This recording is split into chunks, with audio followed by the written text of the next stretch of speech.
चाहिए कुछ जानकारी आपको और बताते हैं। 1978 में जमीनी विवाद में पान सिंह तोमर ने 5 लोगों की हत्या की थी।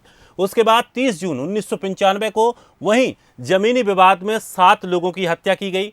28 मई 1998 में 3 लोगों की गोली मारकर हत्या की गई। 10 जुलाई 2019 को सरपंच ने 2 व्यक्तियों की हत्या की। तो लगातार ये हत्याओं का सिलसिला चलता रहा है और जमीनी विवाद इसमें एक बड़ा कारण देखने को मिला। चलिए, हमारे साथ न्यूज़ हेड शरद द्विवेदी जी हमारे साथ जुड़ गए हैं। शरद जी, जिस तरह से अगर चंबल क्षेत्र की बात करें, जमीनी विवाद और हत्याएं, ये सिलसिला दशकों से चल रहा है, किस तरह से ये रुक पाएगा? दिनेश, यही सबसे बड़ा सवाल है। अगर 70 और 80 के दशक में हम देखें तो ग्वालियर चंबल में डकैतों की जितने भी कुख्यात डकैत थे, उन्होंने एक के बाद एक आत्मसमर्पण किया था पुलिस के सामने। और इसके पीछे बहुत बड़ा कारण बने थे एक अद्भुत संत जिनका नाम था विनोबा भावे। गोदान भूदान आंदोलन के प्रणेता रहे वो। नई पीढ़ी शायद कम परिचित हो उनसे, लेकिन अगर आप गूगल सर्च करेंगे तो विनोबा भावे के बारे में जान पाएंगे। दरअसल वो डकैत थक गए थे। उन सब की कहानियां लगभग ऐसी ही कहानियां थीं। किसी की जमीन पर उन्हीं के चाचा ने कब्जा कर लिया, किसी की जमीन पर उनके भाई ने कब्जा कर लिया, और नाते रिश्तेदारी के इस विवाद में लट्ठ चले, और लट्ठ चलने के बाद किसी एक की हत्या भी हो गई। और उसके बाद बदला लेने के लिए पान सिंह तोमर भी चंबल में कूदे, जो कि एक नामचीन एथलीट और फौजी रहे। और फिर उसके बाद लेकिन ये सारे डकैत ऊब गए थे। पुलिस दिन रात उनके पीछे है, वो भाग रहे हैं, बिल्ली चूहे का खेल चल रहा है। बदला जब आप पूरा करते हैं तो शायद मन को संतोष होता है, लेकिन बदला पूरा करने के बाद जो कीमत आप चुकाते हैं वो कीमत भयानक होती है। जिस अभियोगी को गोली लगी है, और जो बहुत उस समय जिसको लग रहा होगा कि मैं इस समय अमिताभ बच्चन हूं, या मैं किसी हॉलीवुड या बॉलीवुड की फिल्म का हीरो हूं कि हाथ में बंदूक लेके अपने पिता के हत्यारों के साथ न्याय कर रहा हूं, लेकिन वो व्यक्ति आज स्ट्रेचर पे लेटा है, पैर में पट्टी बंधी है।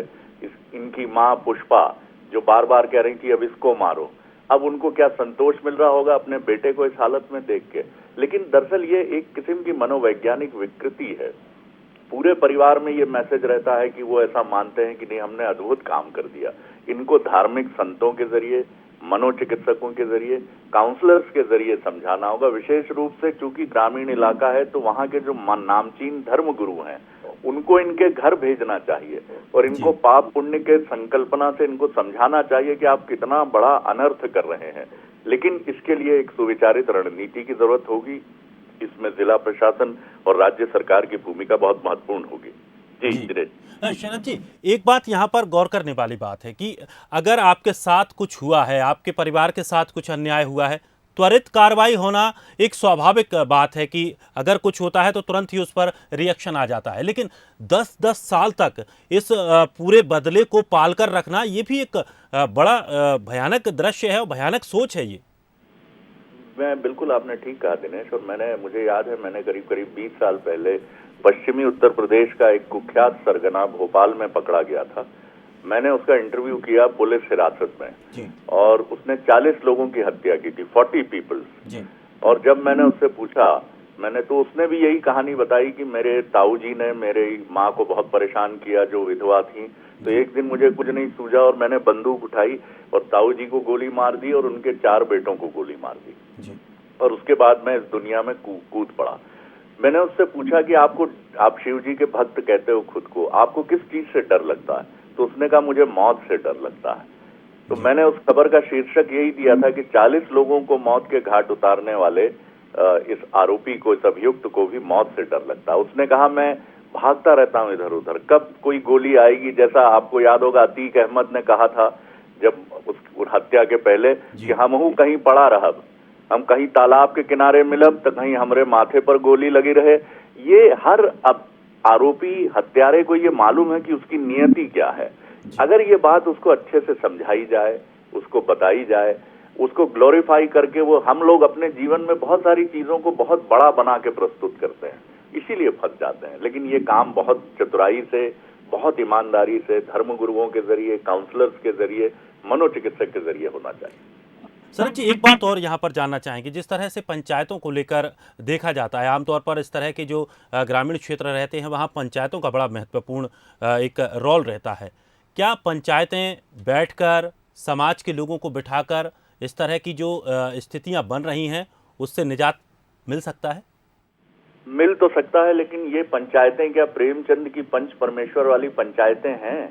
इन पंचायतों में भी वही लोग हैं जो बदले की आग में सुलग रहे हैं, और वो फैसला नहीं सुनाते, बल्कि वो बैठ के ये कहते हैं कि बिल्कुल ठीक किया, 2014 में इनके परिवार में भी तो हत्या हुई थी, तो अब क्या करते हो, सही तो किया उन्होंने, अब पुलिस कोर्ट कचहरी तो चलेगी। ये सोच के लोग जब तक पंच परमेश्वर, यानी आप सोचिए कितनी बड़ी बात है, यानी पंच ईश्वर के समान होता है, और ईश्वर क्या कोई गलत न्याय कर सकता है? आज इन्हीं लोगों से पूछा जाए जिन्होंने 2014 में हत्या की थी और जिन्होंने 2023 में हत्या की, क्या ये ईश्वर ने उनको आदेश दिया था हत्या करने का? क्या भगवान ने कहा था कि अपने भीतर का बदला लो? नहीं, ये इनके भीतर की कुबुद्धि है, इनके भीतर का वो एक हीन भावना है जो उनको बंदूक थामने पे मजबूर करती है। जी, शुक्रिया सर हमारे साथ जुड़ने के लिए, और शुक्रिया उमेश आपका भी हमारे साथ जुड़ने के लिए। और आप नज़र बनाए रखिए, आगे भी हम आपसे लगातार अपडेट आपसे लेते रहेंगे। तो चंबल का बदलापुर लगातार जारी है, लेकिन सबसे बड़ी अपडेट अभी तक आपको बता दें कि इस पूरे मामले में 2 मुख्य आरोपियों को गिरफ्तार किया गया है, जिन्होंने मुरैना के लेपा गांव में 6 लोगों की गोली मारकर हत्या कर दी थी।